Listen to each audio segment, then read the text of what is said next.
Por estos días ha salido la noticia del Opus Dei, otra vez a raíz de una visita que tuvo un periodista de apellido Gore, que es un periodista de finanzas, de investigaciones.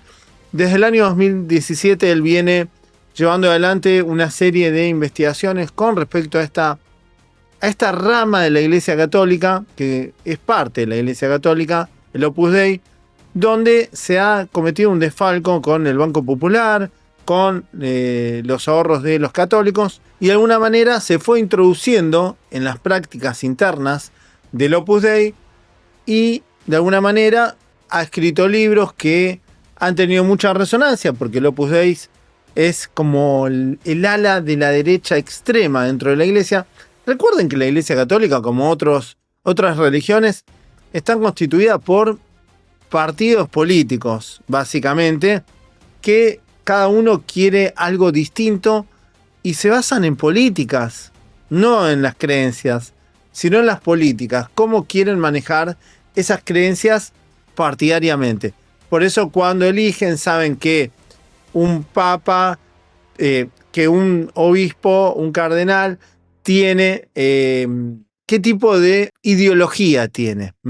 Y saben que si lo eligen, saben que va a tener quizás más llegada a la comunidad LGTB o que va a llevar adelante políticas homofóbicas, discriminatorias, de defensa de los conflictos bélicos. Bueno, la verdad que cuando se elige un papa, se está eligiendo qué políticas se van a llevar adelante. Cuando fue electo Bergoglio, que era un tipo muy preparado, muy capacitado en temas sociales, ideológicos, claramente se buscó que la Iglesia recupere todo el terreno perdido en manos de organizaciones coercitivas, cultos más liberales, como los pentecostales, evangélicos, New Age. Entonces, lo que se buscó fue una ala blanda, amiga, para reforzar, y le fue muy bien a la Iglesia Católica. Mucha gente lo vio muy bien. Yo creo que Bergoglio ha hecho muy buen trabajo. Por supuesto, hay mucha gente que lo critica porque siempre pretenden cambios que lamentablemente son difíciles de llevar adelante desde adentro. Bergoglio hizo muchos cambios profundos que quizás son pequeños para lo que demandan las víctimas y sobrevivientes de la propia Iglesia Católica. Entonces, esto está bueno aclararlo. Y han nacido también procesos contra el sodalicio, se los ha quitado la Iglesia. Y este proceso dentro de la Iglesia Católica de rebajar al Opus Dei y de alguna manera empezar a mirarlo de reojo y ponerle límites, ha sido la mano de Bergoglio. Vamos a comenzar con esto de cómo fue la denuncia que comenzó a darle un poco de manejo, visibilidad a esto, y cómo Bergoglio también le dio relevancia, ¿no? Porque no es casualidad que Bergoglio era argentino, estaba muy al tanto de nuestra lucha, nuestros reclamos. Es un tipo que sabía que lo que nosotros estábamos pidiendo tenía mucho fundamento, porque nunca nos metimos con las creencias, sino contra personas que cometen crímenes utilizando como vehículo las creencias. Y yo creo que Bergoglio estaba de acuerdo con nuestra lucha. De hecho, hay muchas homilías que yo lo vengo repitiendo hace mucho, que incluso cuando yo denuncié a Ravi Shankar, él acompañó también públicamente. Es alguien con el que yo me hubiera gustado mucho conocerlo a Bergoglio, porque me pareció una persona interesante, y me parece una lástima que no haya podido durar un par de años más para hacer más cambios. Pero, no obstante, debo destacar que el nuevo representante, el Papa León, viene de la mano de Bergoglio. Él lo propuso. Y creo que, de alguna manera, la idea era que siga las políticas llevadas adelante por Bergoglio, que es modernizar la Iglesia Católica y sacar un poco la mierda que hay ahí adentro, que es mucha. Vamos a ver la noticia de cómo comenzó esto. Y esto se hizo muy visible aquí en Argentina con la denuncia de muchas víctimas sobrevivientes del Opus muchas mujeres que fueron traídas del interior para ser explotadas laboralmente, que sufrieron distintos tipos de abusos, maltratos, y esta noticia fue muy relevante para comenzar. Se dio justamente en el 2021, en el albor de nuestra denuncia contra varias organizaciones, y también tiene que ver, ¿no?, de cómo nuestra lucha va despejando el camino para que otros sobrevivientes de otro tipo de organizaciones sean tenidos en cuenta en la justicia, porque antes no se podía tocar a estas organizaciones que estaban amparadas como bajo la libertad de culto, utilizaban la libertad de culto para delinquir. Y esa visión fue cambiando gracias a nuestra lucha. Así que yo me siento parte de todo esto. Creo que las sobrevivientes también reconocen esto, porque antes no lo podrían haber hecho. Antes hubieran cerrado las causas rápidamente. Ante el Vaticano, 42 mujeres denuncian al Opus Dei por explotación laboral, abuso de poder y de conciencia. Básicamente varios delitos generados con vehículo de la persuasión coercitiva, ¿no? Entraron en vigencia las nuevas leyes del Papa Francisco destinadas a quitarle poder al Opus Dei. Esto fue dándole un poco de forma. Recuerden que muchos de estos delitos prescribieron porque claramente denunciantes trabajaron para la orden entre 1974 y 2015. Sí no prescriben cuando se hacen en tiempo y forma, ¿no? Si estos delitos perduraron hasta el año 2015, la ley moderna de la ley de trata aquí en Argentina se aprobó la primera en el 2012 y después hubo unas modificaciones, pero básicamente son 10 años. Y claramente 2015 al 2025 tenés 10, y esto se habría denunciado en el 2020-2021. Por lo tanto, por lo que yo estoy viendo, no recuerdo bien cuándo se presentó la denuncia. Pero bueno, más de 40 mujeres presentaron una denuncia ante el Vaticano contra el Opus Dei, la orden ultraconservadora, no le ponen extremista, ultraconservadora, que está presente en cerca de 70 países y cuenta con 90.000 miembros, por presunta explotación laboral, abuso de poder y de conciencia. También hubo otro tipo de abusos que van más allá de todo esto, Bueno, y acá hablan de sufrimiento de varias víctimas. Yo voy a poner uno de esos testimonios que me parece que va a ser más revelador. De hecho, en esta charla estuve junto a una de las sobrevivientes en el marco del Día de la Lucha contra la Trata, direccionada a organizaciones coercitivas, y justamente llevaron a una chica, una sobreviviente de Opus. Vamos a escuchar qué decía en ese entonces. Estar acá en el Senado. Yo estuve en el Opus Dei. No voy a hablar qué es el Opus Dei, sino lo que viví en el Opus Dei.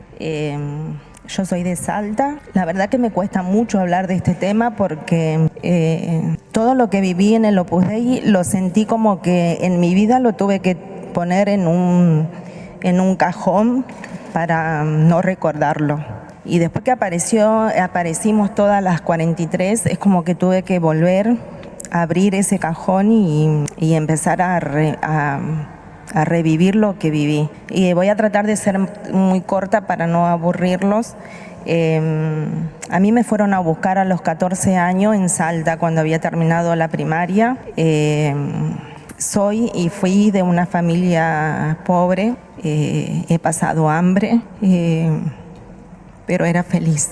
Era una niña con ganas de estudiar, de ser alguien. Y tuve la oportunidad de conocer el Opus Dei por una colaboradora que colabora al Opus Dei, y me trajeron a Buenos Aires con el fin de trabajar y estudiar, y hacer la secundaria. Entonces yo con mis 14 años tenía la ilusión de venir a estudiar y de volver a Salta ya con una profesión para ayudarle a mi familia, para ayudarle a mi mamá. Pero no fue así, porque vine a un colegio en Bellavista donde desde las 6 de la mañana trabajaba, más allá que rezábamos, todas esas cosas.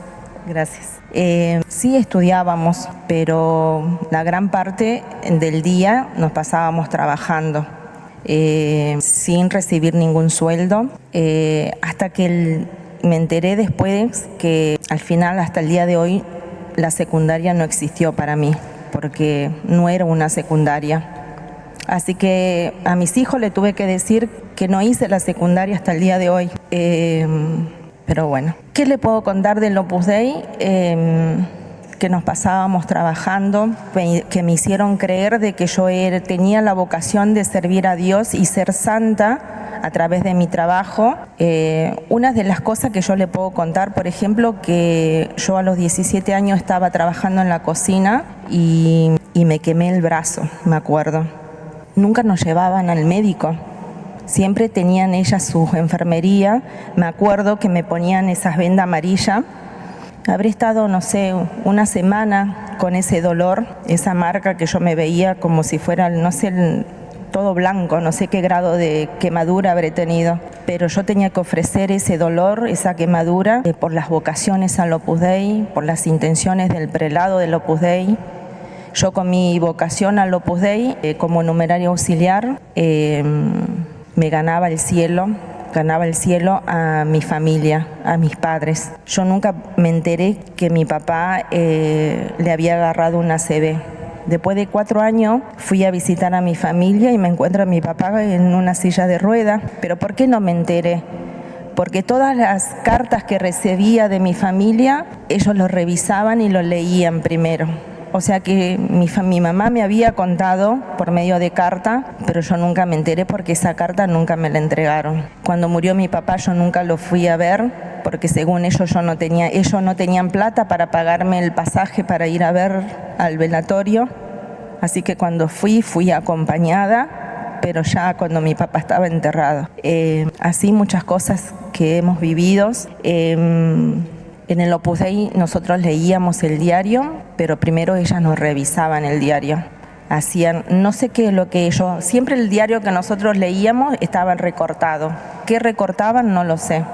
Ellos decían que nosotros éramos comunes, íbamos a votar, me acuerdo, porque yo a mis 18 años he votado, pero siempre acompañada. Esa era mi vida del Opus Dei. La vida en el Opus Dei me pasé trabajando casi las 24 horas para ser santa. Según ellos decían que yo tenía que ser santa. Y yo lo que le puedo decir del Opus Dei, a mí me parece que ellos usan a Dios, usan la Iglesia Católica. Para mí es una secta, porque cuando yo me di cuenta de que estaba viviendo en una burbuja, ellos me decían que yo, si me iba y dejaba mi vocación, era como dejar mi familia, a mi marido y a mis hijos.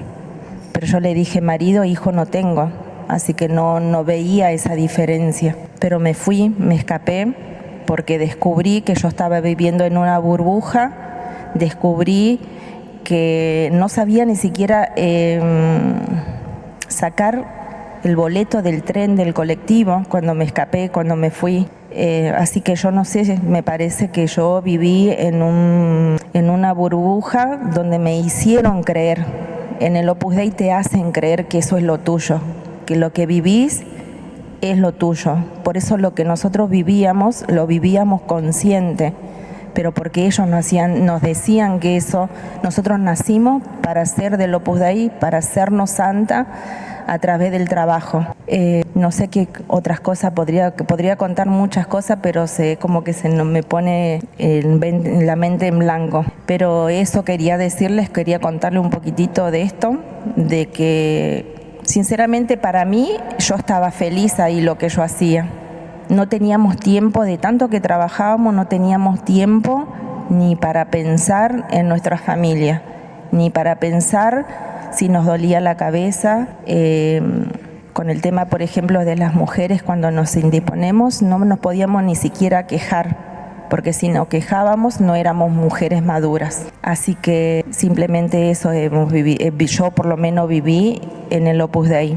Bueno, la verdad que ese día, bueno, que me tocó estar al lado de ella, sinceramente era complicado, porque luego de ella tenía que exponer yo y claramente tenía los nervios de punta. Ese tocarla fue como que sepa que había alguien ahí que, digamos, que la entendía. Es notable cómo los sobrevivientes vivimos lo mismo, lo canalizamos muy similar y el procesarlo es muy similar. Las lagunas, los traumas que te generan esos abusos, la esclavitud, el sometimiento, generan recuerdos que son tan traumáticos que te siguen hasta las pesadillas más que sueños. Se notó que puso algunos límites para no quebrarse, porque claramente el contar la experiencia es muy traumático, es volver a revivir todo, como lo dijo. Y a veces sucede esto, que el sobreviviente no puede llegar a contar en plenitud lo que sufrió y lo que vivió porque es difícil, es muy difícil. Así que un abrazo para Roxana que se animó, puso la cara, no es nada fácil, así que le mando un beso, un abrazo grande y me alegra mucho que haya podido contar su testimonio. Dejen su like, suscríbanse y compartan el video.